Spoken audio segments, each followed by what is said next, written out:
Hey everyone, welcome back to On Purpose, the #1 health podcast in the world. Thanks to each and every one of you that come back every week to listen, learn, and grow. Now, I know that if you're listening right now, you're here because you want to improve your mental, emotional, physical, and spiritual well-being. I know that you're trying to heal from trauma, from stress, from pressure. You're trying to heal challenges you experienced early in childhood or ones that you're going through today.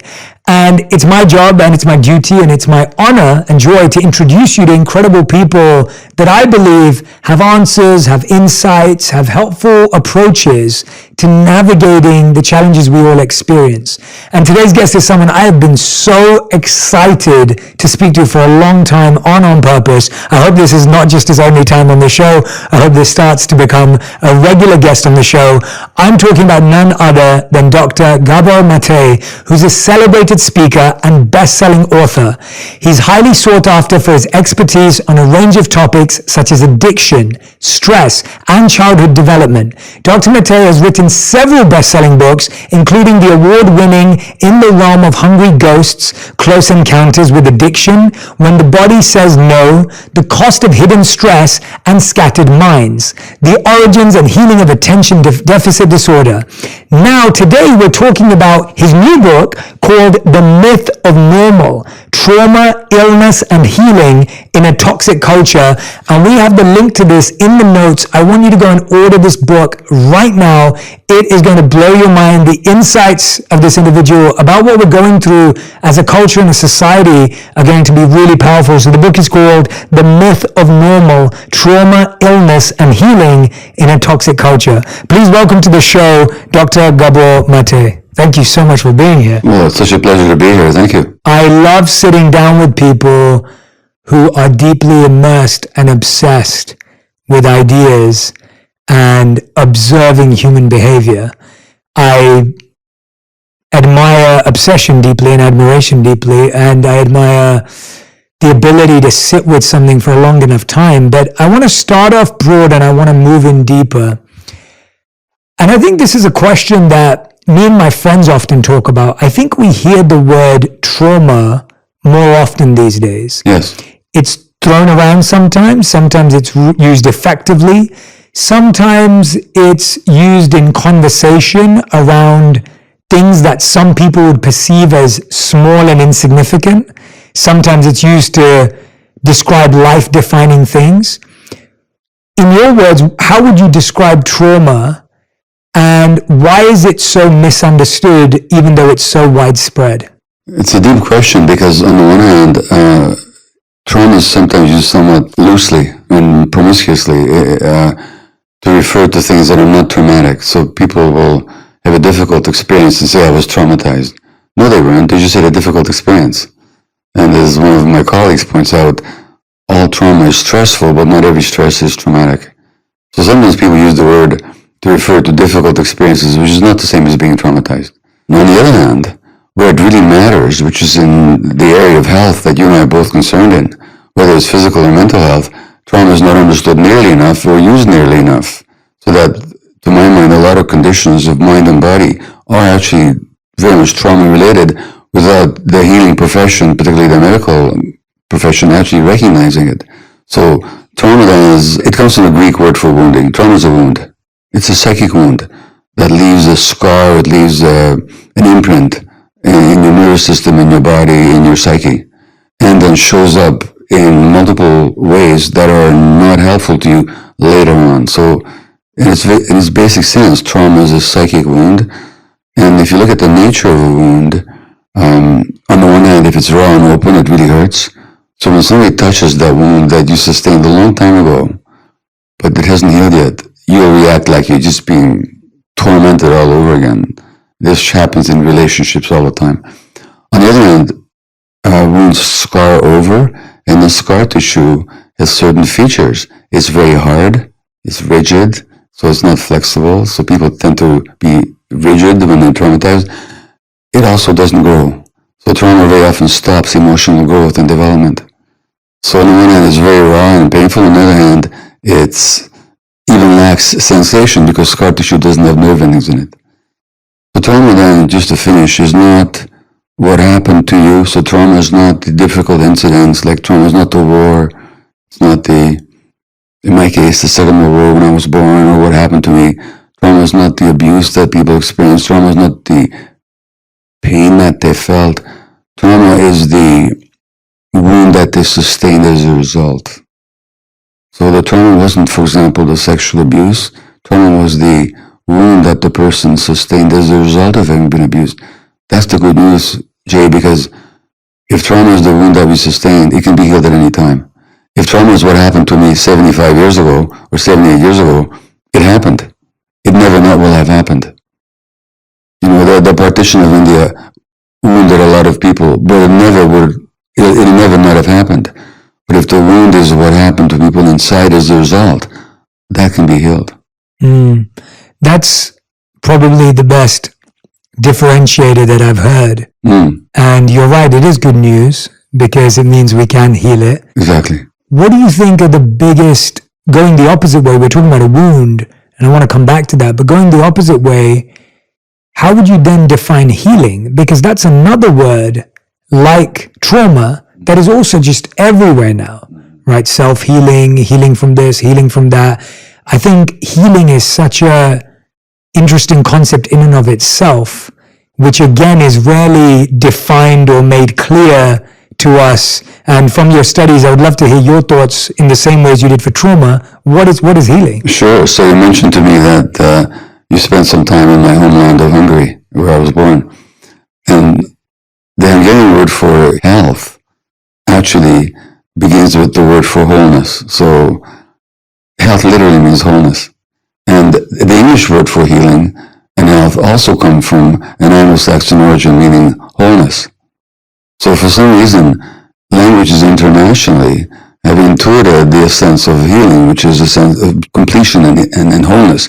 Now, what trauma does is it disconnects us. It splits us off from our true self and disconnects us from our emotions, even from our bodies. So that if that disconnection is the essence of trauma, then the healing is that coming together of the self to become whole again. And healing is often used synonymously with cure, fair enough, but strange enough, in my view, and not just in my view, people can be cured from an illness without becoming whole, without healing. People sometimes also become healed without being cured. So in essence, healing is not the absence of a physical illness, but it's the integrity of a person who's no longer split off from themselves. I think what we find is that trauma is so, as you said, a wound that is long lasting. It can often be that way. Yeah. But healing is a process that we want to happen now. Yeah. Or today. Yeah. Or tomorrow. Yeah. I'm intrigued by how does time, we've always had time will heal, right? Like that's an old cliche. It won't. Right. So let's go back to the wound and talk about, is there any relationship between time and wounds or unhealed wounds? And what is that relationship? How is that wound being formed internally? As you said, trauma is not what happens to you, it's what happens inside of you. That which is happening inside of you, what is happening with that wound over time when it's left? What happens is that it may lie dormant for a long time, and then something occurs that touches it. It's when we talk about people being triggered, for example. Something touches an unhealed wound inside you, and you react. You've just been wounded for the first time. And certainly I can tell you that's been the case for me. For example, in my marriage relationship, is that the unhealed wounds, you may think you've gone past them, but then something will happen that touches that wound, and you react like you're being tormented all over again for the first time. And time does not automatically heal. Mm-hmm. Time maybe scars it over, time maybe makes it less available to immediate memory, but should something happen to evoke it, it's going to show up in its full painful impact until you do some work to heal. Time by itself does not heal, not spontaneously, not automatically. How do we uncover those? Because I feel that, and maybe this is something to address, it's that, at least what I find is that a lot of our beliefs that we have about ourselves and about others are wired to try and make us feel safe to some degree. So I believe, and I'm hypothetically saying this, I believe that I am right in my opinion because that makes me feel safe and secure. But often to unearth a wound, we have to be okay with the vulnerability of saying, well, maybe I'm not right. Maybe this response is coming from some wound that I gained in the past. So, for example, when you were speaking about your marriage, you sparked something for me. I found that a lot of the love I received when I was younger was then followed by guilt. So when I received love when I was younger, the idea was if I couldn't reciprocate with that level of love, I'd be made to feel guilty that I didn't love someone enough. And I found that I would repeat that in my own relationship with my wife, where I would overlove, and if she didn't match that level of love, I would then make her feel guilty. And it took me years to really discover that pattern. And that's just one tiny pattern. And whether that's trauma or difficult experiences, a different conversation. But the idea that spotting that pattern only came from me saying, well, maybe I'm wrong. Maybe me wanting to make someone feel guilty is not the right thing. How do we assess that? How do we gain the vulnerability in safety to create that future stability? Does that make sense? Well, it makes absolute sense because vulnerability itself is absolutely essential for growth. So vulnerability, the word itself comes from the Latin word vulnerare, to wound. So vulnerability is our capacity to be wounded. Now the reality is that as human beings, we're all vulnerable from conception until death. But when we're hurt in childhood and the vulnerability is too painful to bear, we will try and shut down our vulnerability, and for example, by being right. Because if I'm right, then I'm powerful and I can't be assailed anymore, you know? But when we do that, we stop growing. Everything in nature grows only where it's vulnerable. So a crustacean animal like a crab, inside a hard shell, it can't grow. It has to molt and make itself very vulnerable to be able to grow. A tree doesn't grow where it's hard and thick, does it? It grows where it's soft and green and vulnerable. So vulnerability is absolutely essential for growth. And for vulnerability, you gotta let go of those defenses, such as being right, that you developed as a child in order to protect yourself from the pain. So that's why we talk about growing pains, because vulnerability is necessary for growth. Without vulnerability, there is no growth. Wow, what you just said, that is so beautiful. You just said vulnerability is our capacity to be wounded. That's what it means. Yeah, that's an incredible definition of the word. I think we hear so many definitions of vulnerability, but that vulnerability, I'm just going to say that again. Everyone write that down. Vulnerability is our capacity to be wounded. How do we develop our capacity? So actually, let's go back to childhood. We'll come back to that. So if we go to childhood, what are the things happening currently that you perceive? And I know you talk about this in your new book, The Myth of Normal. By the way, everything we're talking about is in this incredible book, The Myth of Normal, Trauma, Illness, and Healing in a Toxic Culture. If you don't have it, please go and order it now. What is happening in our childhood and society? I guess when you say things are not happening to us, there are still environmental impacts that are imprinting the potential for this wound to grow. What are some of those things that are distorting our development in unhealthy ways in childhood? There are two things. One is obvious, like when children are mistreated, maltreated, abused, sexually, physically, emotionally, when there's violence in the family or a parent is caught up in addiction or where there's a rancorous divorce and a lot of conflict in the home, children are just wounded, period. But it's more insidious and more ubiquitous than that, because children have certain basic needs. Now, if you want to understand a zebra or a whale, where would you study those creatures? In a zoo or an aquarium or out there in nature? Same with human beings. So you have to actually look at what are the evolutionary determined needs of human beings as inculcated or instilled in us through our evolutionary history. And so we evolved with certain needs. There used to be this belief that children are what are called a tabula rasa, an empty slate. You can just write whatever you want on it. Program the child in any way you want. That used to be the prevailing belief. It's not true. Children are born with not only just certain needs, but certain inherent expectations. So, to give an example, your lungs are an inherent expectation for oxygen, because they've evolved in response to oxygen. If there'd be no oxygen in the environment, we'd have no lungs. In the same way with the human child, it has certain inherent expectations. And you can wound kids not just by maltreating them, but by not meeting those expectations. When I say expectation, I don't mean a conscious expectation. I mean an expectation inherent in the organism. So children need unconditional loving acceptance by multiple adult caregivers, which is how we evolved in hunter-gatherer groups and lived that way for millions and hundreds of thousands of years. Children have a need not to have to work to make the relationship with their parents work. So children need rest from having to struggle to make the relationship functional.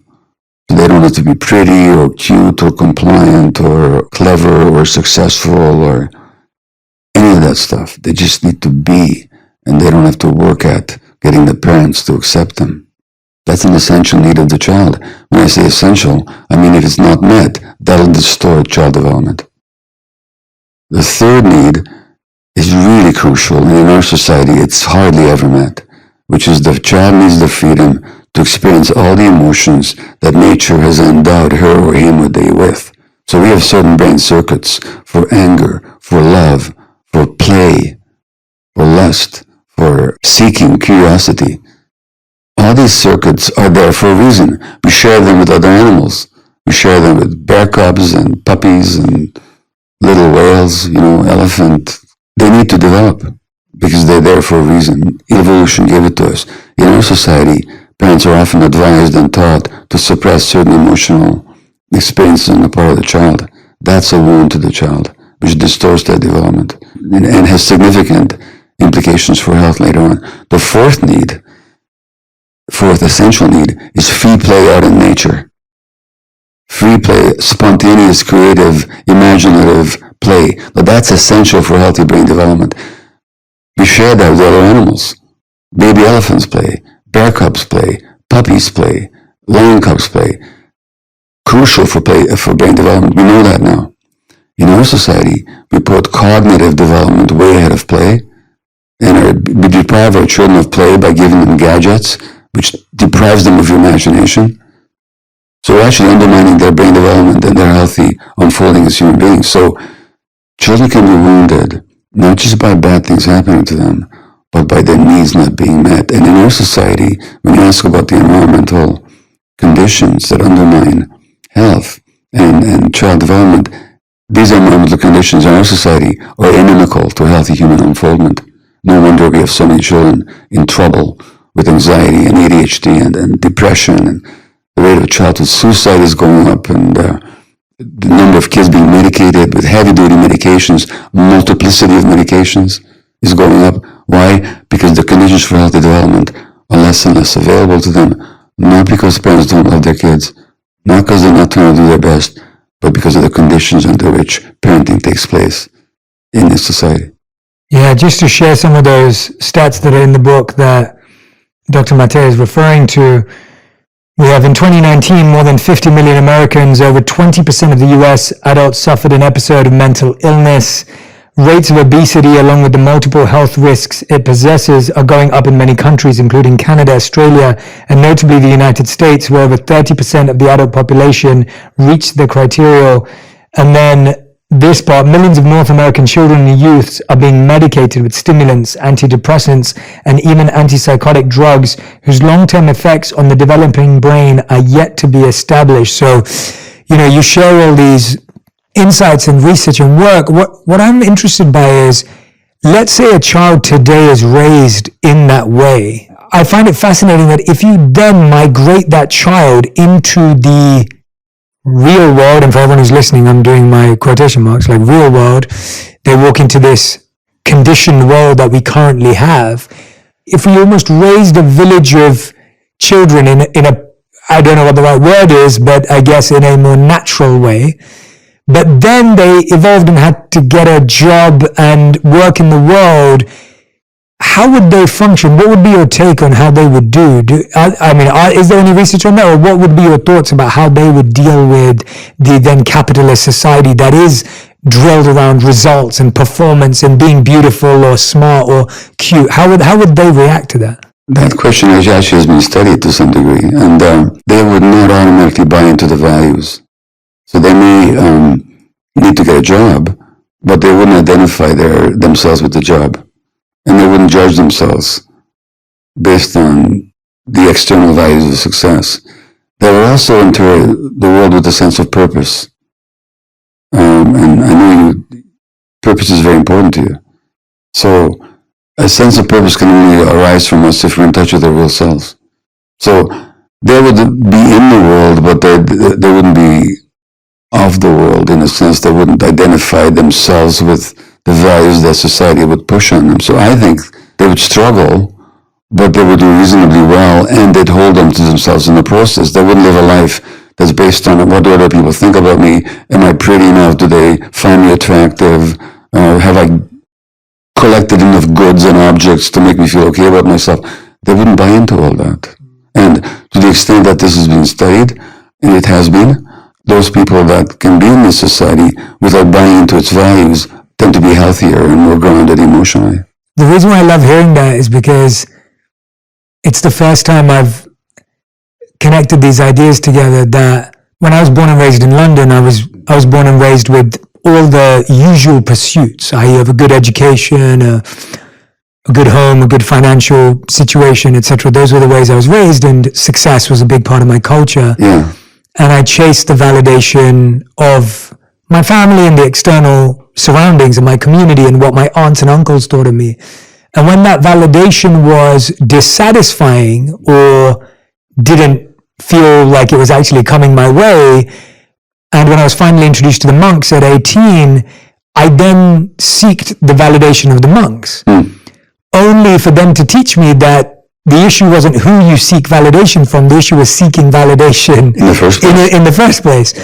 And so what you just said to me is in 3 years, I got a crash course in what you're saying, where we spent more time in nature. Yeah. We were trained in unlearning the behaviors and habits that I'd developed for 21 years at the time. Yeah. And then when I came back into the world, the way you just described that is exactly how I felt. Like I almost felt like a new person coming back into the same world that I left with a completely different approach and a different map of how to navigate it. And you're spot on. It's still hard. It's not that it's perfect and it's easy, and it's not that I've got it right. It's just that when I am challenged, I have a toolkit, or I have some ideas, as you said, with purpose, that help me think about the problem differently. You're not governed by the same thing. So when I went into the world of work, and I just want to give people a practical example of what Dr. Mateo is saying is spot on. When I went into the world of work, we were all told that we had to be good at a list of like 10 things in order to succeed. Yeah. And I looked at that list of 10 and I was like, I can do one of those things really well. And I'm only going to focus on that one, because these other 9 are not my nature. They're not my purpose. And it's so strange because that one thing made me extremely successful at the company I worked at, and then has become how I built my career. And it's so true that had I gone in and done what 90% of people did, I would have become what 90% of people are doing. That really deeply resonates. What is the difference though with, and I can't wait to read some of that research on that. I think that's fascinating. When you have a culture where I think most people who read this book today, The Myth of Normal, will say that they can relate to having trauma, illness, and trying to be on the path of healing, especially our community here. They are absolutely going to love this book. This is exactly why we have this show. But I find that we would all agree, I think if I asked everyone to put up their hands and say, how many people feel they experienced a traumatic environment at home? I think most people would raise their hands. If I asked how many people felt when they were children that they had unhealthy relationships with their parents to some degree, I think most people will put their hand up. Yeah. The challenge I find is that I really feel with what you're saying with the book, there's a difference between what you're saying and then the other extreme, which is mollycoddling. So there's neglect and then there's mollycoddling. And I find that as humans, our brains are wired for extremes. So if we've seen that being mistreated or neglected is really bad for us, we go the opposite way and we go, okay, now I'm going to make sure that this kid has like 24 cushions around it. I'd be curious to know. I'd like to answer that question because it's a very important one. Yeah. But I just want to know exactly what you mean by mollycoddling. What I see, and I'm talking about people that I know and people that will speak to me, is that anyone who had a tough childhood are then trying to create a scenario for their child where that child experiences no pain. They no longer respond to their child needs. They're coming from their own anxieties. Yes. So mollycoddling has got nothing to do with the child. It has to do with the anxieties of the parents. That kid is going to download the anxieties of the parents. So mollycoddle kids become very anxious and very scared and very ungrounded in themselves. On the other hand, it's not possible to love kids too much. In fact, there's a very interesting study where they looked at a large number of mothers and their infants in the early few months. And most mothers in this study were seen as really good mothers, and some were a bit distant and because of their own traumas, not as available. And a small group were seen as like super loving in how they doted over their infants. Okay? 30 years later, they looked at these infants now as adults. The ones that were most emotionally grounded and healthy were the ones who received the super loving. So there's a difference. You can't love a child too much. So the mollycoddling that you describe is not a child being loved too much. It's a child who has to endure the anxieties of the parents. And there's a very famous example in world history of someone whose parents wanted to protect him from suffering was the Buddha. He never saw death, he never saw illness, he never saw old age until he goes out and sees a dying person, sees a very poor person, a very ill person, a very old person. He realizes there's suffering in the world. So all the mollycoddling he received could not ultimately protect him from the awareness of pain and vulnerability. Although, if I talk about the Buddha, I also have to say that his own trauma is often not talked about because his mother died when he was a week old, or right after birth, didn't she? So even they tried to protect him, they couldn't. But certainly mollycoddling has got nothing to do with the needs of the child. Yeah, that's a great differentiator. It has to do with the unmet needs of the parents. And as soon as parents project their needs onto the child, they no longer see the child as they exist. They see their own anxieties, their fears, and their own fantasies. Naturally, that's going to hurt the child. Yeah, that's such a great differentiator. Again, it's a trauma response. It's a trauma response. Yeah, it's a trauma response. How and when should children, young adults be exposed to pain in order to develop their vulnerability? Like, as you said, the capacity to experience a wound. Like, how and when do we allow ourselves? What environment is required to allow ourselves to experience pain in a healthy way? Or is it just going to come anyway? It's the nature of life. There's no reason to deliberately expose children to pain because they're going to experience it. The question is, how do we support them when they do? You know why? Because their puppy's going to die. Because grandfather's going to die. Because some neighborhood friend won't want to play with them. Because they're not going to get the toy they wanted. Because some disappointment will happen. So pain is inevitable. But it doesn't have to become traumatic if the child is supported in experiencing the pain and moving past it. So we don't have to impose or bring pain into kids' life to train them. Life's going to do that. The question is, how are we to interact with them while they're enduring the pain? Yeah, and what would you say those are?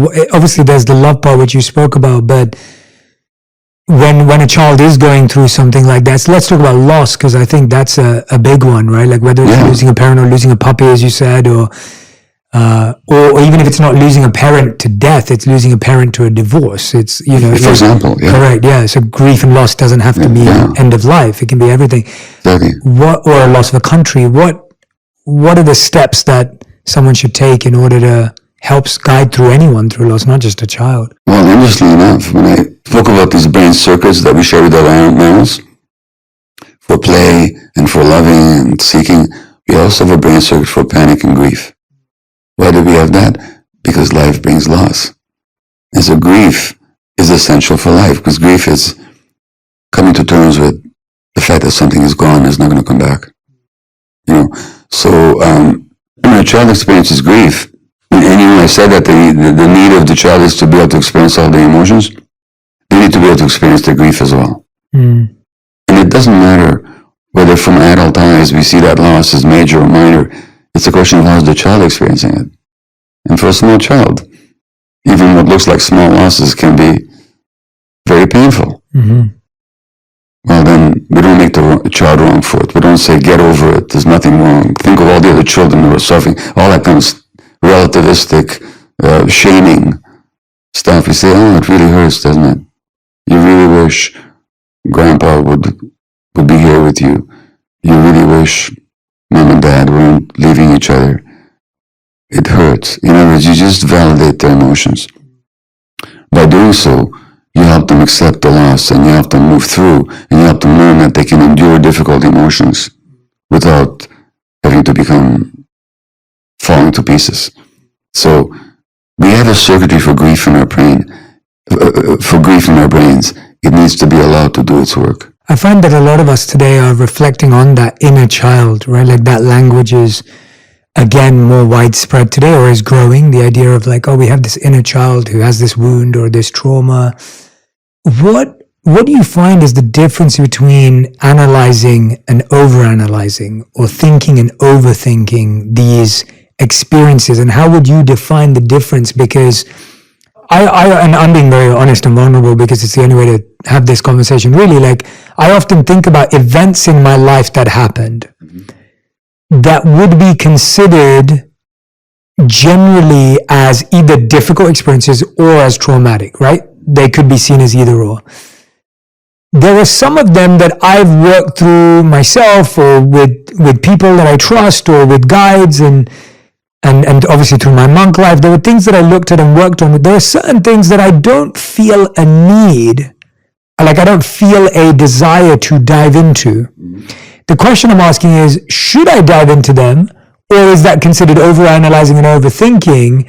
And I ask that for everyone else who's listening to this, going, gosh, if I thought about everything that happened to me, I could be there for a while. What's your take on that? Well, first of all, in my world, there's no shoulds, okay? There are no shoulds. There's no shoulds, yeah. So I would never say to anybody, you should, because that itself is intrusive. So the question is whether it's helpful or not to delve into the past depends on what's happening with that individual. And if some of the effects of trauma, as we said earlier, is that the wounds of the past keep showing up in the present. So from my point of view, it's not so much about delving into the past and dwelling on the past, but on dealing with how the past is showing up in the present. What a psychologist friend of mine, Peter Levine, calls the tyranny of the past, where the past dominates my present reactions. It doesn't matter how many times I go back and think about my childhood story, that's not going to help me. What I have to deal with is what's happening to me right now, at this very second, which is a shadow of the past. So thinking about it is not going to be of much help. What's going to help is to deal with the emotions that are arising now as a result of what happened, and how those emotions affect my life in the present moment. So it's not about the past, it's about the present. Yeah, so it's really about the choices we have now. Exactly, what's available to us now. Yeah, what's available to us now, because I feel like we didn't have a choice in the past because we were either too young or too incapable of making a choice. Exactly. But the choices that happen right now can transform everything. It is possible. Some people do make themselves into victims. They kind of identify with the victim role. All this stuff happened to me, and therefore I cannot do such and such, or I'm hurt and I'll never get over it. It's possible to identify with the victim role. It's even possible to identify with the survivor role. I'm a survivor. Well, no, that's not who you are. You survived, but who you are is much greater than that particular experience, and who you are is always much greater than your suffering, Yeah. And so it is possible for some people to identify with the suffering in the past to such a degree that they stop moving forward. Yes. I think you've just raised a really important component of all of this. On a deeper level is that what we identify with, right? Even earlier you were talking about people who would be raised in this hypothetical village we were talking about, but even through research, they won't identify with the values of a capitalist society. Yeah. Identification, you just said people could identify as a victim, they could identify as a survivor. What is a healthy identification? There isn't one. Right. Because if you look at, again, the meaning of words, and I just find words fascinating. Same, yeah, absolutely. Identification comes from a Latin word, idem, which means the same, and facere, to make. As soon as I make myself the same as something, like if I identify with my role as a doctor, I immediately limit myself. If you identify with your experience as a monk, I don't mean not to learn from it or to grow from it, but if you identify with it, that's what I am. You've now narrowed yourself. So there's no healthy identification. If I identify myself with a state or a nation, I could be loyal to that state or nation. I could love that state or nation or any group. But if you identify with it, such as you have no independent existence, you've limited yourself already. Mm-hmm. So when you say, is there healthy identification? Not really. Isn't the challenge though that I think all of us are pursuing some sort of identification? Like that seems to be a massive human need. Like I support this football club, or I'm a fan of this band, or I'm a member of this car club, or I go to this shopping grocery store. Like I feel like we're all wanting to be members. Like that seems to be like a human need of wanting to be a member of a community, wanting to identify with something. It is a human need to belong, but can we belong without identifying to the point that we have no independent perspective? In other words, can we be authentic? And I talk a lot about this tension between authenticity, being ourselves, and attachment, which is belonging. Ideally, we can both be authentic and belong. Yeah, but that kind of identification often leads to suffering. I mean, it's what the Buddhists call attachment, isn't it? And let me give you an example. So you mentioned the sports team. So you wouldn't know this, but in the 1950s, the Hungarian soccer team was the best in the world. We never lost. I love soccer, and I did not know. No. We went to Britain, and we beat Britain 6-3 in Wembley Stadium. The first time that it was a... Sorry, Brit fans. Yeah, sorry, but there's, and it was a huge national holiday in Hungary, and a small country goes to mighty Britain and beats them at their own game, And the next year, the whole country was joyful, and it was still one of the great memories of my childhood. The next year, we won the World Championships, and we're the heavy favorites because we haven't lost for years. And we meet the Germans in the final, and we lose 3-2. Yeah. National tragedy. I'm telling you, it still hurts. It's just a football game played on the pitch by 22 guys in 1954. So what? But when there's this over-identification, then that itself brings suffering. Now, yes, you can support your team. In Vancouver, British Columbia, where I live, it's a very peaceful place. But the Vancouver Canucks, which is the local hockey team, made it to the Stanley Cup Finals and they lost. There were riots in the streets. Why?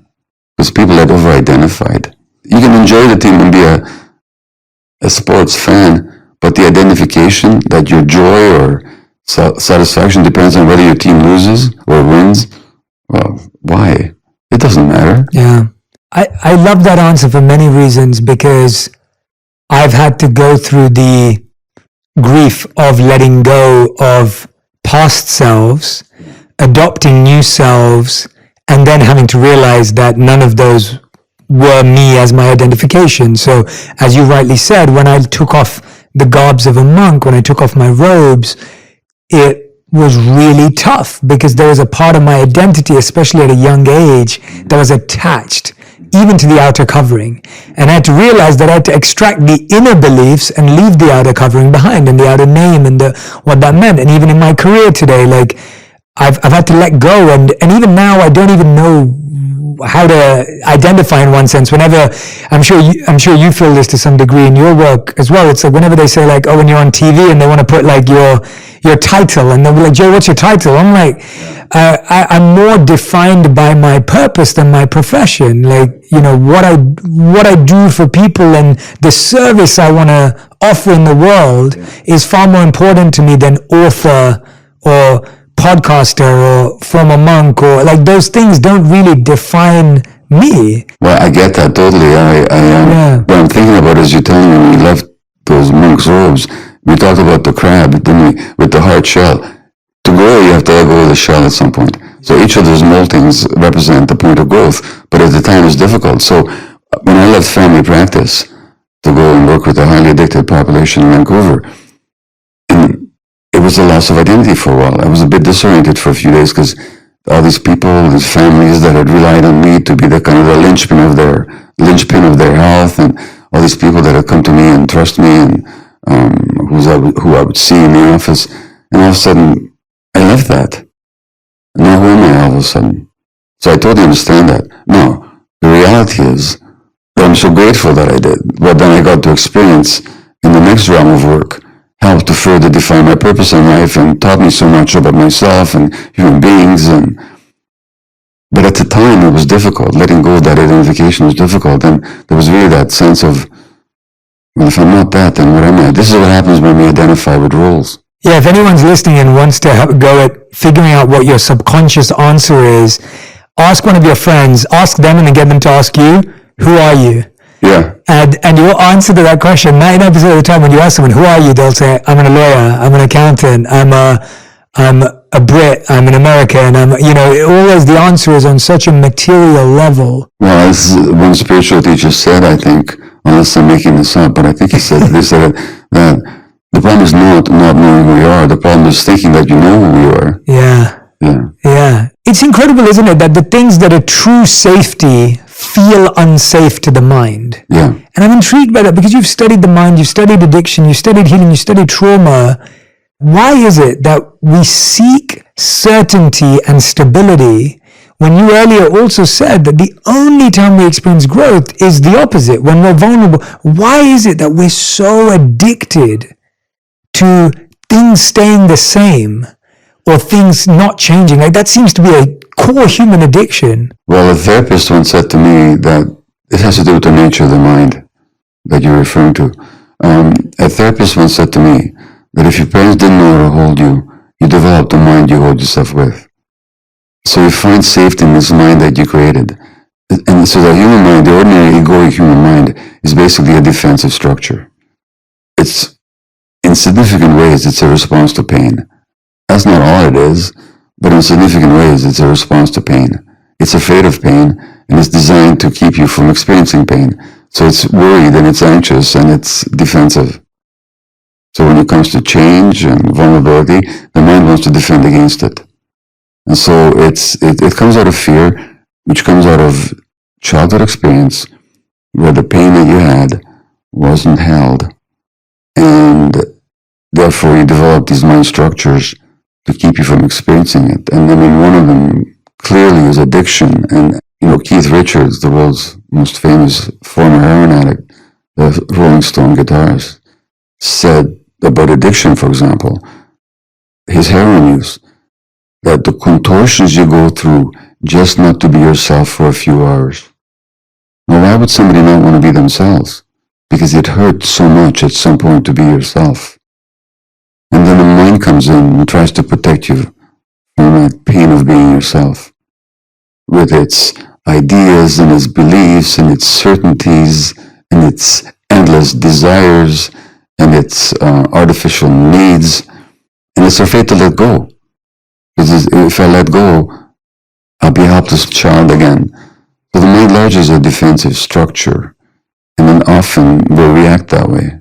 That defensive structure obviously sets us up for so much. What is happening inside that makes two people react completely differently to the same thing? Right? You could have a parent that's a drug addict and one of the children goes, I'm never going to have drugs ever again because I saw what it did to my parents. And the other person actually imitates the behavior and goes down the same path. What have you found or seen that at a young age creates that different journey? Well, the first thing to say is that no two children have the same two parents, and no two children have the same childhoods, even though they grew up in the same biological family. Because first of all, one of them came along at a different time, so they had a different set of experiences. There's the birth order, that affects how children experience the parents. then there's degrees of sensitivities.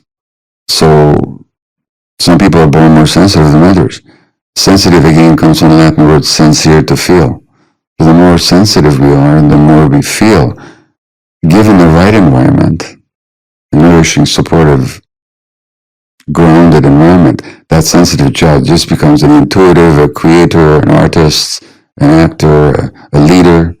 But in an environment where there's pain, that sensitive child suffers more pain than the less sensitive one. So they have more of a reason to escape from the pain. It's not so much that he imitates the behavior of the adult, it's that he takes the same escape route. And addictions are always, in my view at least, an escape route from pain. So it has to do with birth order, with family circumstances, degrees of sensitivity. Having said that, the other child who doesn't become an addict hasn't necessarily escaped. They just may have developed different coping mechanisms. They might have become one of these people that are going to make a big success in the world out of themselves, and they're never going to fail, and they have to be the best, and they're going to suffer too.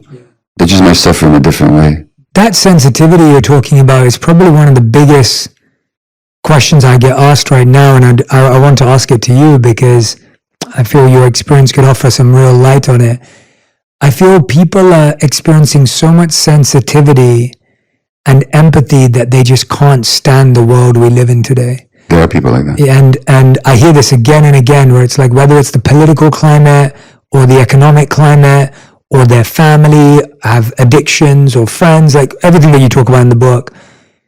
And people feel, this can't be my home. Like this is not the place I want to live in. And so just as you were saying earlier, that someone may have the thought, I don't want to be myself or feel like myself for a few hours. People say, well, this doesn't feel like the world I want to live in.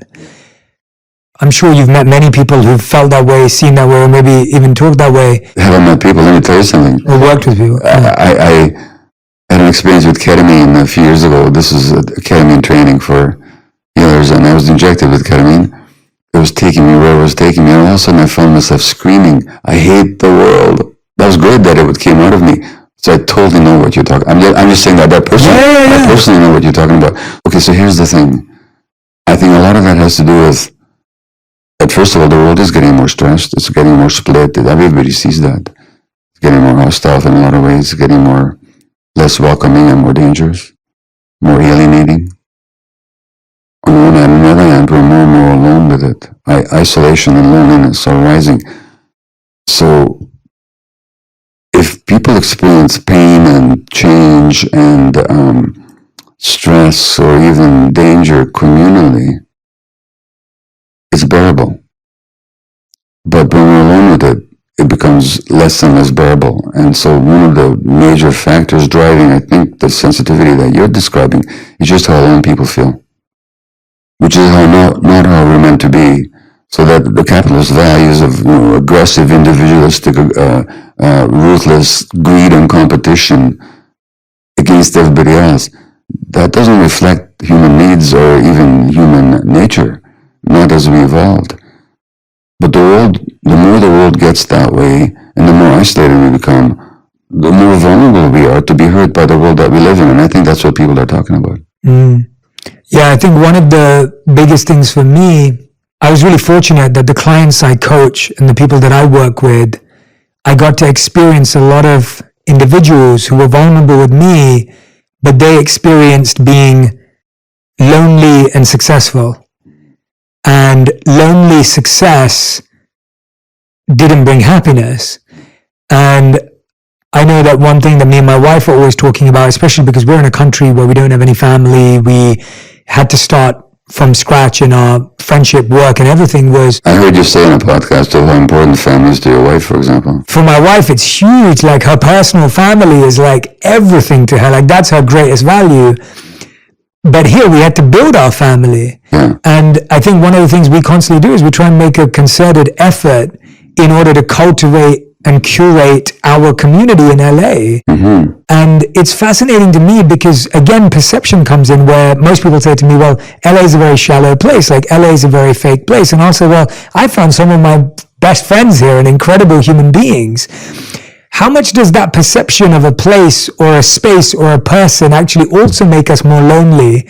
Because I find sometimes that loneliness is created by perception. Like if we're scared of being vulnerable with someone, it's hard that someone will be vulnerable with us, right? So what do we need to do in order to build deeper relationships for healing and in this path that you're suggesting? Well, first of all, it occurs to me that loneliness is always perception. There's a difference between being alone and being lonely. Alone is just a fact and that we can embrace and make decisions about. Loneliness is got an emotional charge to it. And that's very much a matter of perception. You can be alone and not be lonely. And you can be surrounded by all kinds of people and be completely lonely. So that depends, how open am I? How vulnerable am I really willing to be? What defenses have I erected around myself to protect myself that keeps me from really contacting other people? So I think we unwittingly generate loneliness. There's also something else that happens, and you referred to this earlier. You talked about elders. So in our society, we don't talk about elders. We talk about the elderly. It's not the same. In our society that defines people so much in terms of their economic value, we tend to discard people that are not perceived as having economic value either as producers or consumers. So this society generates a lot of loneliness just because it's materialistic values. And in other functioning cultures, elders are not only they're respected, but they have a purpose. They have the wisdom, they have the experience, they have the vision, they have let go of a lot of the attachments that youth invariably engages with. So they have a lot to offer. So loneliness is also created in a society that has a very rigid and limited set of values. Yeah, I love the change in the language again of the elders and the elderly. And I always go back to that time in my life because it gave me so much. But growing up around people that were the same age, younger, older, and elder gave you so many different visions of life.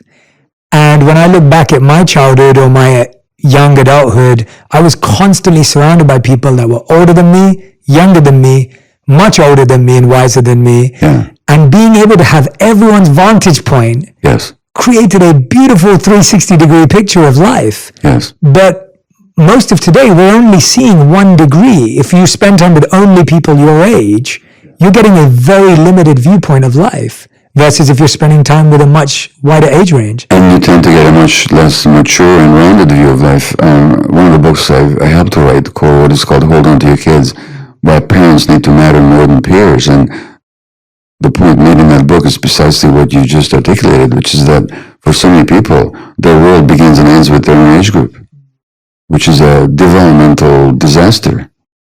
Because again, we evolved as creatures in touch with multiple people of multiple ages. And we've spent our time around people with multiple ages.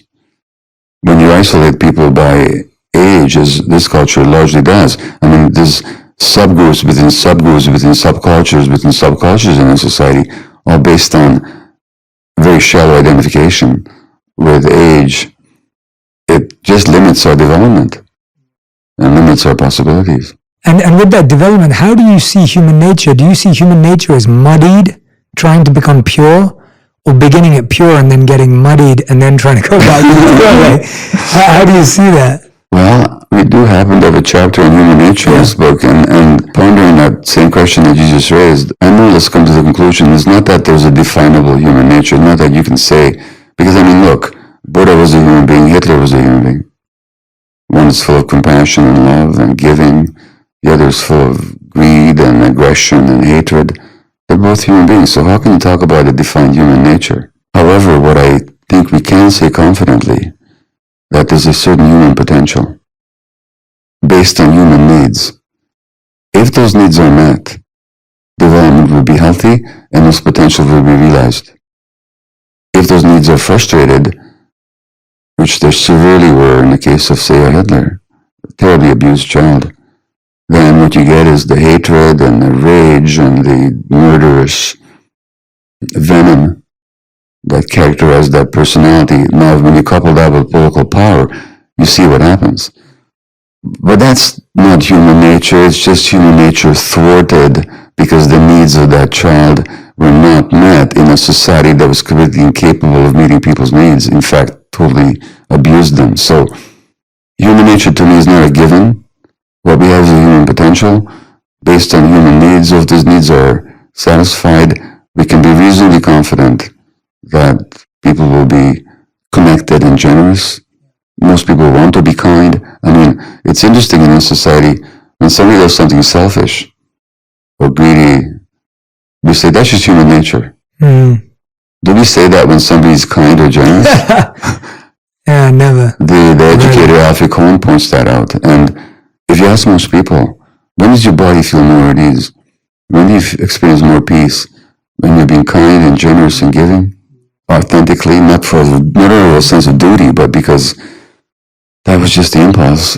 Or when you're grasping and greedy, when is there more tension and more discomfort inside? So that should tell us something about our nature, that our nature wants to be aligned with connection and generosity and giving.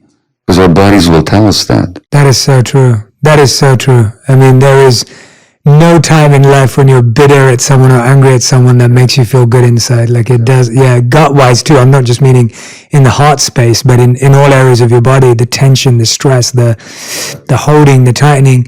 But like we were talking about earlier, society's set up in a way for false identification and divisive identification, whether it be two sets of soccer fans who now hate each other or rioting, or whether it be, political parties, or whether it be businesses at war with each other, right? Like everything's set up in a way to get you to identify with something in order for you to be against something. Like that's what naturally ends up happening. Even schools, like I went to this school, you went to that school, we competed. Competition seems to be something that has been carefully crafted by capitalist society. And then when you see the rise of, and by the way, I love competition, so healthy competition is great.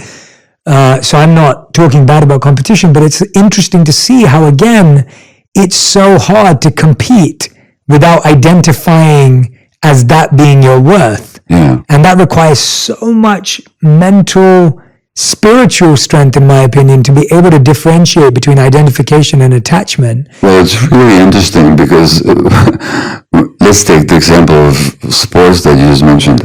What do we call the people who participate in the sports? Do we call them players? What do we call the process that they're engaged in? We call it a game. But we don't treat it like players. We don't treat it like a game.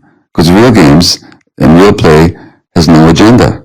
There's competition in the process and you want to do your best. But in the end, it doesn't matter. It's for the process and for the joy of it. That's genuine play. Well, when you think about these multi-billion-dollar sports industries and the strategy and the hype that goes into, these are not players anymore, these are warriors, almost as if they're engaged in some kind of a battle. And winning and losing becomes everything, like the famous Vince Lombardi, winning is not the only thing, it's the only thing. Well, that's not true, people. That's true for the purposes of playing, as long as you recognize that you're only playing, as long as you don't confuse the game with life itself.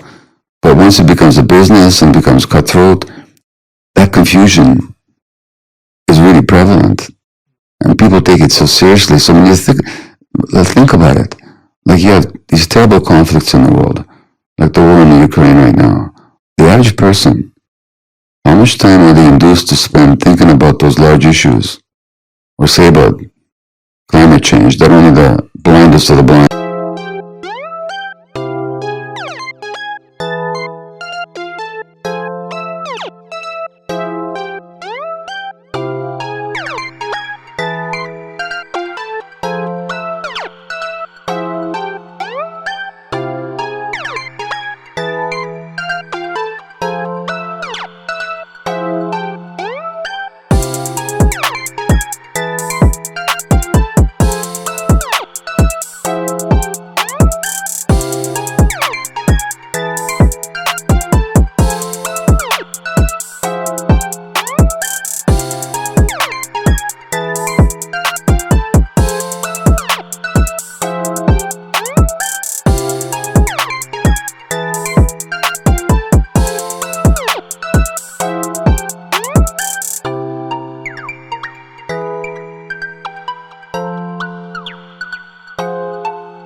wickedest of the wickedest can at this point deny as a reality. But how much of our life do we spend actually pondering and engaging with these larger issues compared with analyzing which quarterback should have played in which quarter of which particular NFL game, so that these so-called games and these so-called players have assumed a far larger importance in our lives, whereas the real things we tend to ignore. You've just sparked something for me that I was blown away by this experience. I recently went to Rwanda, and I went there with Ellen DeGeneres in collaboration with the Dian Fossey Fund, has opened up a gorilla sanctuary and a conservation center. Yes. And we went there to trek with the gorillas, learn about Rwanda. And I had never been to Rwanda before. I didn't know if I would have visited if it wasn't for her. And the biggest thing I took away, obviously trekking with gorillas and being in nature with a form of life that has no interest in us, but we're totally fascinated by them, was an incredible experience, and I'll talk about that separately. But the reason I brought it up here is I also took time to go to the Genocide Memorial Museum. Yes. And it was fascinating for me to learn that it's been around 20 years, from what I remember, 1/10 of the population of the country, so like 1 million people, out of like 10 million people, died in the genocide, were killed in the genocide. Yeah. And most of the people who live there today, it was their parents, it was their ancestors that did this just 20 years ago, which is not a long time at all. And I met some of the survivors. I sat with them in the museum. I talked to them. We talked to the locals. We talked to people that were helping us with our travel and arrangements and the hotels we stayed at. And it fascinated me that the people were so healed. Mm-hmm. Like there was such a genuine, sincere conversation that they've now let go of this two-tribe culture.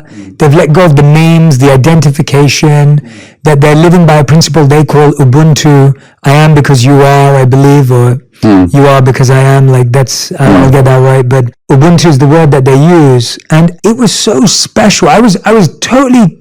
I'm curious to ask, did you delve into what allowed them to do that? They said a lot of it came through the leadership. Like they said that was how they were being led. It's what you're saying. Like when you said like they were asked, you're saying we don't make time to focus on these huge issues because we're too busy wondering which player played in which position. Yeah. They didn't say it in that way, but that's what they were saying, that our leadership encouraged us to think in this way. And I couldn't believe that in 20 years when your parents have probably killed their parents, that you were standing next to each other, not worrying about the lineage that this culture was set up. And it was the Europeans who set up part of that anyway. But I just wanted to understand from you, like, what does it take to get to that level of healing? Because that's, people would say, okay, well, it's a 10 million population. To me, that's still a humongous win for the world. Yeah. I was wondering if you've seen cultures, or if you've seen even smaller groups, or even living through the world where you've seen that kind of healing before. I don't know how the healing happened in Rwanda. I'm really encouraged to hear what you describe here. I think at the very least of it, the suffering had to be acknowledged and had to be heard and fully acknowledged. And then the healing can take place. Yeah. Without that, it can't. Of course, absolutely.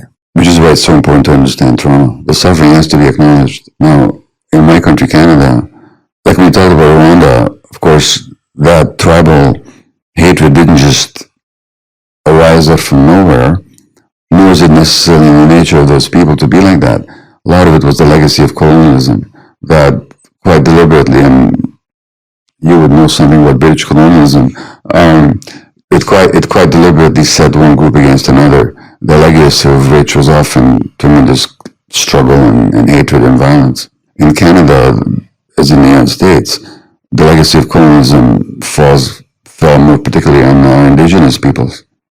So that to this day, they suffer so much. The addiction rate is much higher amongst them. 50% of the women in jail in my country are indigenous people. Wow. They make up 5% of the population. Wow. An indigenous woman has 6 times the rate of rheumatoid arthritis. They never used to have rheumatoid arthritis prior to colonization. There's been some apologies in Canadian history, but there's been insufficient acknowledgement of what actually happened and what continues to happen. And I'm saying that an essential condition for that healing would have to be acknowledgement. So the Pope came to Canada just maybe 6 weeks ago because the church cooperated with the state to abduct children from their homes, indigenous children from their homes, for over 100 years, into the 1990s, into these residential schools where native children were not allowed to see their parents, where their culture was extirpated. They had pins stuck in their tongue if they spoke their tribal language. They were sexually abused. Often they died. They were physically abused. They were starved. And the Pope came and apologized. And you know what the apology was? I'm so sorry for what some Christians did to your people. Well, he means well as a person, but that was an apology uttered by an institution, because it wasn't. It should have been uttered by the institution, but they said what some Christians, it wasn't some Christians, it was the state, and it was the church. And what I'm saying is, that was a good first step. But until there's full acknowledgement and we are fully willing to hear the suffering of the people that we hurt, and that's why in the 12 steps, what do? They do is moral inventory. How did we hurt somebody, and how can we, without imposing on them, how can we acknowledge if that's appropriate? So I think for healing, whether for myself or people that I've hurt, there has to be acknowledgement of the suffering itself. I think that's the first essential step. The challenge we have though, right, in society is that I fully agree with you, but for most people, we will never get the apology we deserve because, again, we live in an unhealed environment where people are not coming out of the woodwork and saying, I'm so sorry for what happened. And even if they do, it's a bad apology or an incomplete apology or a 10% apology. So how do we function in a world where often the closure doesn't come from the person who hurt us or the person who created the wound or that we received the wound through, and it really comes down to us? Well, that's true. Yeah. So I work a lot with Indigenous groups in Canada when they ask me to. And first of all, I often say, well, who the hell am I to offer you advice? Because in your traditions, there's so much healing wisdom. So that the best advice I can give you is to follow your own traditions. But I often say to them as well, don't wait for the acknowledgement from the government or from society, because it's going to take a long time coming. But you need to acknowledge your own suffering. You need to acknowledge your own pain. And then there's so many rituals, there's so many traditions, the dance and the chanting and the drumming and the sweat lodges and the sun dancing and the going back to the land and the wisdom circles and the restorative justice. There's so much wisdom. So what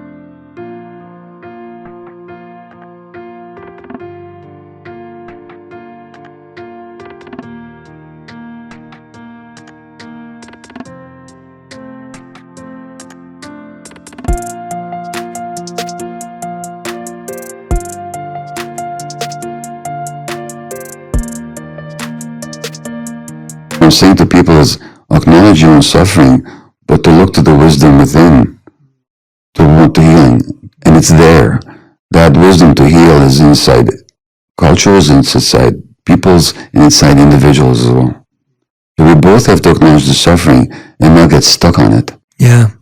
But then to look for the healing capacity within. Yeah. And you certainly can't wait for the world to... It's nice, but you can't wait for it. Otherwise, you're dependent on somebody else for your healing. Yeah, and I feel like when you're healing, most apologies are dissatisfying. Like when you're healed, and we'll talk about that, what that means, but I feel like when you're more along the process of healing, you can receive an apology, you can receive a vulnerable piece of information from someone who may have hurt you, but when you're in the thick of the healing process, I find that validation and apologies rarely really feel that good. Like, and I'm saying that for myself. I know that when I've been in the thick of like working really hard in my life or trying to make something happen, and someone says, "Yeah, you're doing great," it doesn't feel like anything because you almost feel you don't feel fully understood. I got that. It doesn't make sense. Yeah, and even they're not going to see you. Yeah, and you don't feel seen. Yeah, I don't feel seen. They're seeing some aspect of you. Yeah, but we need to be seen. That's a human need. There's a psychotherapist here in California called Edith Egger, EEG. Oh, yeah, absolutely. Yeah, I know you did. Yeah. So I've read her book. Edith was on the same train, probably, or quite likely on the same train to Auschwitz that my grandparents were, along with her family. She's in her 90s now. She describes, because they came from the same town in southern Slovakia, northern Hungary. Her parents were killed in Auschwitz as one of her grandparents. Edith describes in one of her books that she goes back to the Berghof, which is in the Bavarian Alps, where Hitler lived, to forgive Hitler. Wow. Which is not to say to make it okay what he did, but to release him from the cage that she kept inside her own heart, because that limited her. So the forgiveness wasn't, it's okay what you did. The forgiveness was, I was going to hold this hatred and this resentment in me anymore, because it's limiting me. So the work really is internal. Where do you see the connections between, you talked about the practices and the healing of the indigenous people, etc. How much do you see a connection between spirituality and healing, and where has it gone right and where does it sometimes go wrong? So first of all, spirituality is one of these words that again gets thrown around. Yeah. It gets thrown around. Who knows what somebody means when they talk about it? Yeah. So we can only talk about it in terms of what you mean by it, and what I mean by it. So yeah, I liked what you said, that there are ancient traditions that focus heavily on inner healing. Yeah. And I'll explain my challenge. The challenge I see is that often even these ancient timeless traditions have now become externalized and institutionalized, so they've lost their purity of the inner healing that's required. And they become commodified. Correct, right. Yeah, which is what will happen in a materialist society. Yeah. I spent time with some indigenous people earlier this year in a ceremony. What I was struck by is the deep connection with nature. In fact, even the connection is inadequate a word. I'm talking about unity. Like they just felt so alive to every blade of grass and every tree and the mountain that overlooked our ceremony and the bison that were in the field. So for me, spirituality, if it means anything at all, it means a sense of connection to something larger, which is difficult to define and may be different for every person or for every group, but it's something beyond the limited confines of both body and the egoic mind. Now, I think that's our nature as human beings. I can't prove it, but that's my sense. And I think, and certainly when you talk about indigenous traditions, they talk about the medicine wheel, which is the quadrants involve our emotions and our physical bodies and our social relationships and our spiritual selves. And we have to be sort of grounded in all four of those quadrants to be fully whole. So I think there's something in that spirituality that is really essential to us. What that is, I think each person has to discover for themselves if they don't have a tradition that already grounds them in it. Yeah. You're reminding me of my time that I spent with some groups in Hawaii, and they had a song for the sun and the sea, and they had a beautiful ritual where when a child is born, the umbilical cord is placed on the earth, and then they carve almost like a pattern there to remind the child that this is your connection to the earth. And I always thought that was such a beautiful ritual. I was wondering whether you've seen or whether you've looked at all any aspects of reincarnation or past lives or trauma across lives or seen any connections or study in that space. I've had people talk to me about their experiences, and there's a rabbi I met once who told me that in ancient times he was a priest in Egypt. Wow. He was in no way a lunatic, or a psychotic. He was a very grounded, lovely man, and he was convinced. My mind doesn't go there. I've read something about these traditions, the Tibetan tradition of the bardo, and you probably know a lot more about it than I do, but I've not personally experienced it. In my mind, as I've experienced my mind so far, hasn't found a space for knowing what that really means. I understand it intellectually. Yes. But there's nothing in me resonates with it as far as I can recognize. Yeah. Maybe at some point I'll have some huge awakening, or maybe after I die there'll be a huge joke on me, saying, you didn't believe, buddy, well, here it is. But frankly, right now, if you ask me, I'd say nothing in me goes there or even wants to. That's my truth. No, I appreciate that. Yeah, no. I always find it fascinating for people who study trauma, especially when you, as you said, that no child starts at a blank slate. They start with a makeup to some degree, and so that's why I was intrigued. But Dr. Matteo, it's been so beautiful talking to you, because I feel like I get to ask you questions that I wouldn't often receive the answers and the quality of answers, the depth of answers that you can provide. I see you as a true elder, as a wise person in our society, and I respect you a lot for that. And well, thanks so much. I can tell you quite honestly that this is not an interview like I've ever had before. Thank you so much. No, well, thank you, and I hope this is the first of many. And I want to make sure that everyone who's been listening and watching, I would love for you to order a copy right now of The Myth of Normal: Trauma, Illness, and Healing in a Toxic Culture. We touched on subject matter from within the book. We touched on ideas from within the book. But as you can see, these are my favorite books. It's a real deep study book. Please go grab a copy. I could not recommend this more. I will be posting from the book as I read more deeply through it as well on my Instagram. So if you want to see my notes or takeaways, then they'll be there as well. And please follow Dr. Matteo on Instagram as well. We will put the links in the show notes. Follow him. Share all the insights that you got from this. If there was something that stood out, there were so many beautiful descriptions of words, definitions, clarity between ideas that I think have just words that we use every day and we don't know what they mean. So if something stood out to you, tag me and Dr. Matteo on Instagram, on Twitter, on TikTok. Let us know what you've learned and what you've taken away. And I promise you that this will be a great investment this year. Dr. Matteo, is there anything that I haven't asked you before we ask you the final 5, which are our fast 5 questions? Is there anything you'd like to share that I haven't given you an opportunity? Honest to God, I can't think of anything but yes. I love it. Okay, well, these are 5 questions that have to be answered in 1 word to 1 sentence maximum. So you have like a very tight, like almost think of like Twitter. These are your final 5. The first question is, what is the best advice you've ever received on healing or trauma? Authenticity. Expand. I'm going to ask you to expand because I want to hear now.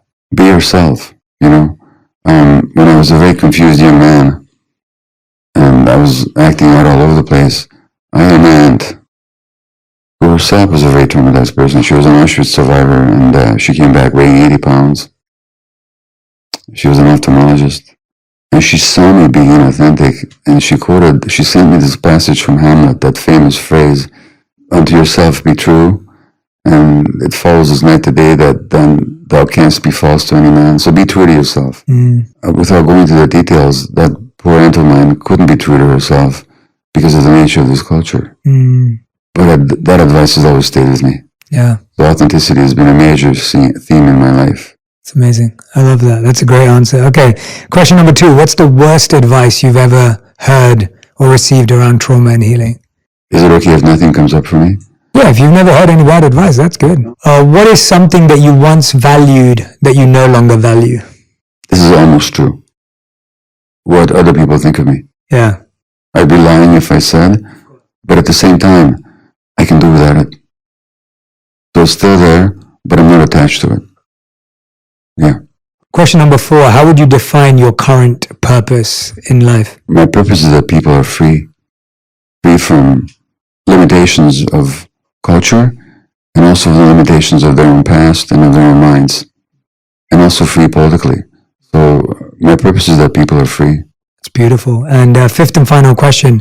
If you could create one law that everyone in the world had to follow, what would it be? One rule? One rule, one law, one principle that everyone in the world had to follow.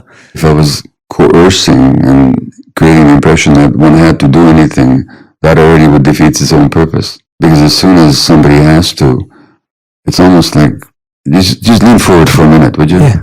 And put out your hand. Yeah. What do you do with some of that push on your hand? Resistance. You resist. So as soon as people sense that there's a had to, there's going to be resistance. So I'm going to decline answering that question. That's a great answer. We've never had that on the show. I love that answer. That's a brilliant answer. That's fantastic. I love the way you think. The Myth of Normal is out right now. Trauma, illness, and healing in a toxic culture.